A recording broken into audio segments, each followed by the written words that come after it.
নমস্কার বন্ধুরা, তোমাদের সবাইকে স্বাগতম আমার এই চ্যানেলে।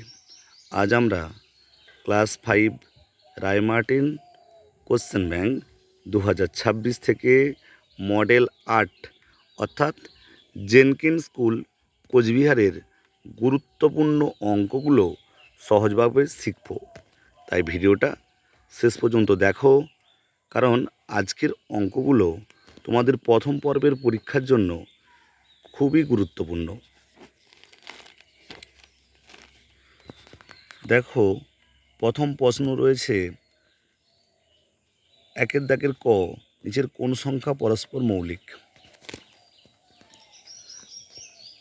এখানে রয়েছে 12, 13, 8, 16, এরা কিন্তু পরস্পর মৌলিক নয়। উত্তর হবে 15 আর 22। এদের কিন্তু অন্য কোনো সংখ্যা দিয়ে ভাগ করা যায় না, অর্থাৎ 15, 12, 22, 15 আর 22 পরস্পর মৌলিক।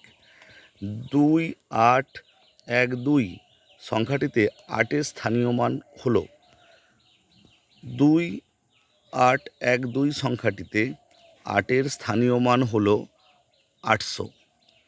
পরের প্রশ্ন,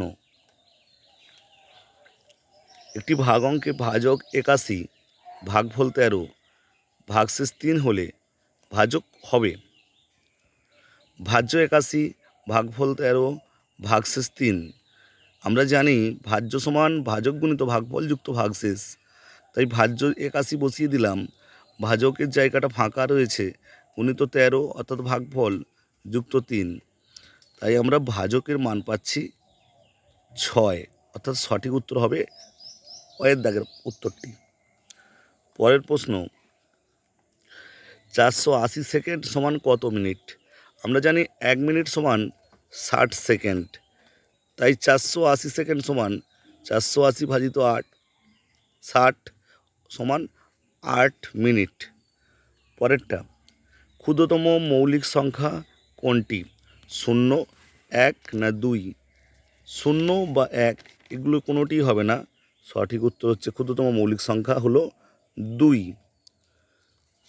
পরের প্রশ্ন, 2-এর দাগের ক, 8 ও 6 এর দুটি সাধারণ গুণিতক নির্ণয় করো। 8-এর গুণিতকগুলি হলো 8, 16, 24, 32, 40, 48, আরও অনেক। 6-এর গুণিতকগুলি হলো 6, 12, 18, 24, 30, 36, 42, 48। তাহলে 8 আর 6-এর সাধারণ গুণিতক কী হবে? যেগুলো দুজনের ক্ষেত্রেই রয়েছে, অর্থাৎ 24 এবং 48, এরা হচ্ছে 8 ও 6-এর সাধারণ গুণিতক। 2-এর দাগের খ, 24,315 স্থানীয় মানে বিস্তার করে লেখো।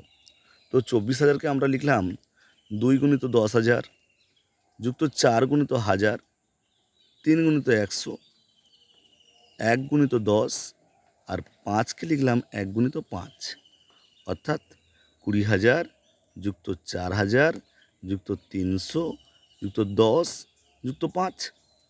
পরের প্রশ্ন, 2-এর দাগের গ, প্রদত্ত সংখ্যাগুলিকে মানের ঊর্ধ্বক্রমে সাজাও, অর্থাৎ ছোট থেকে বড় হিসাবে সাজাতে হবে। সাজালে প্রথম যেটা আমরা পাচ্ছি সেটা হচ্ছে 45,315 সব থেকে ছোটো, তারপর 45,815, তারপর একটু বড় 47,720 আর সব থেকে বড় 47,825। পরের প্রশ্নে চলে যাই। 2-এর দাগের ঘ, 1 এবং মৌলিক উৎপাদকের সাহায্যে 66 এবং 84 এর গোসাগু নির্ণয় করো। অর্থাৎ উৎপাদক গাছের সাহায্যে এটা করতে হবে।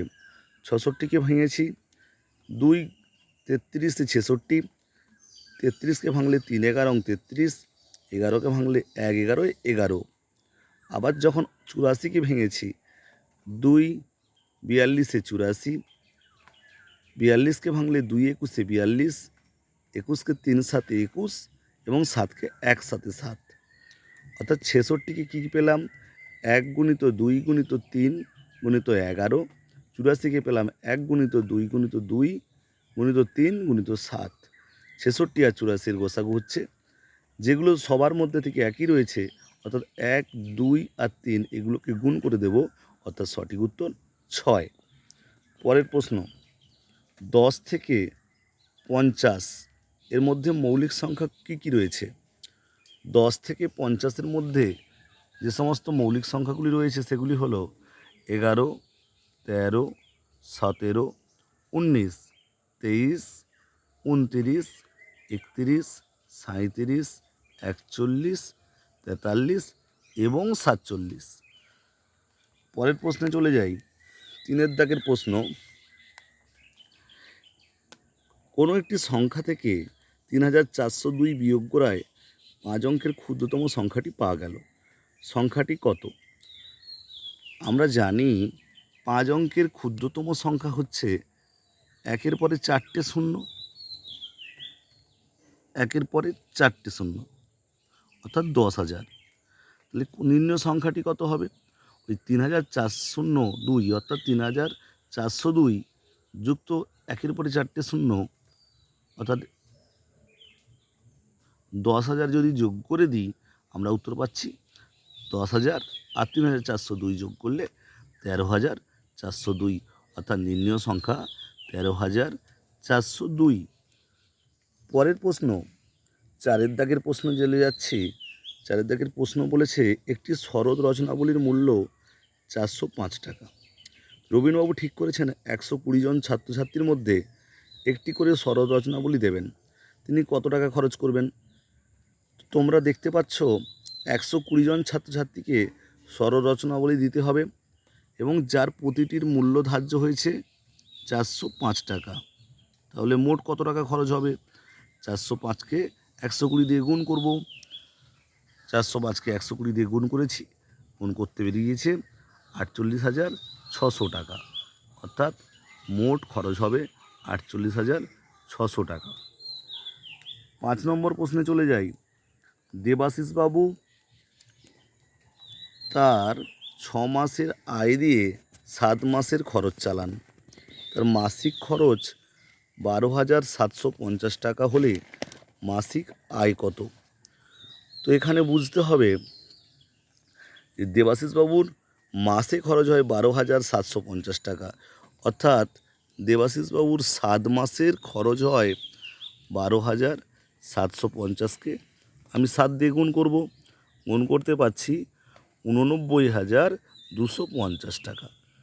আমাদের শর্তানুসারে দেবাশিসবাবুর 6 মাসের আয় সমান 7 মাসের খরচ, অর্থাৎ দেবাশিসবাবুর 6 মাসের আয়টাই হচ্ছে 7 মাসের খরচ। 6 মাসের আয় তাহলে কত? 89,250 টাকা। তাহলে দেবাশিসবাবুর মাসিক আয় কত? 89,250কে আমরা 6 দিয়ে ভাগ করলাম, ভাগ করে পেলাম 14,875 টাকা, অর্থাৎ দেবাশিসবাবুর মাসিক আয় 14,875 টাকা। তোমাদের ভাগ এবং গুণটা কয়জনের জন্য করে দিয়েছি তোমরা দেখে নিও। আর মাত্র একটি অঙ্ক রয়েছে। পরের প্রশ্নটা দেখো, তোমাদের 36,789 দিন সমান কত বছর, কত মাস, কত দিন? তো আমরা জানি 1 বছর সমান 365 দিন। তাহলে 36,789 দিন সমান কত মাস কত দিন যখন বের করব তার আগে কী করব? 365 দিয়ে ভাগ করব। 365 দিয়ে ভাগ করেছি, উপরে বেরিয়েছে 100 বছর, তাহলে 100 বছর হয়ে গেল। আর 289 এটা রয়ে গেছে দিন।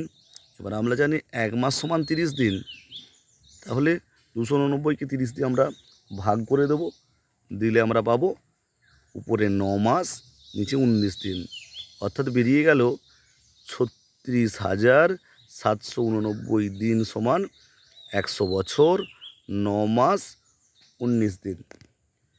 আজ আমরা ক্লাস 5-এর রায়মার্টিন প্রশ্নবিচিত্রার গুরুত্বপূর্ণ অঙ্কগুলো শিখলাম। যদি ভিডিওটা ভালো লাগে তাহলে অবশ্যই লাইক করো, শেয়ার করো আর সাবস্ক্রাইব করতে কিন্তু ভুলো না। আর কমেন্টে জানিও তোমাদের কেমন লাগলো? ভালো থেকো, ধন্যবাদ। আবার দেখা হবে পরবর্তী ভিডিওতে। নমস্কার।